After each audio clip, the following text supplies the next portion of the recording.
So the Scottish Government has just passed their Gender Recognition Reform Act, which means the minimum age at which someone can change their gender legally under the law has been reduced from 18 to 16. Other important changes include the fact that you no longer need to be medically diagnosed with gender dysphoria to actually have your gender changed. The waiting period for this procedure has also been reduced from 2 years to 3 months, and the Scottish Government has predicted that the amount of applicants granted could increase from 30 to 250 to 300 per year. Now, many MPs fear that this change in the law could actually lead to gender tourism, where men, dangerous men, go up to Scotland to legally change their gender in order to gain access to women's only spaces. Now, we've seen many cases, especially in the US, of men transitioning to women going into prisons and then sexually assaulting them. For example, Janiyah Monroe, who sexually assaulted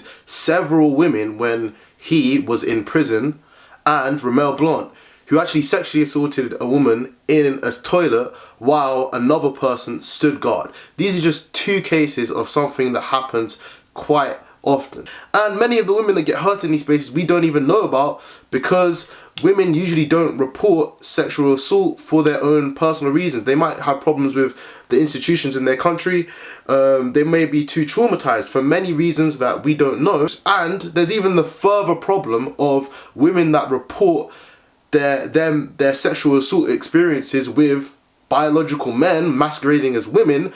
Those women can be labelled as transphobic, so it's extremely dangerous to let men into women's spaces just because they feel a certain way. A prominent figure that you probably have guessed would be against this is J.K. Rowling. She's already tweeted out on Twitter that women have the right to actually fear men entering into their spaces.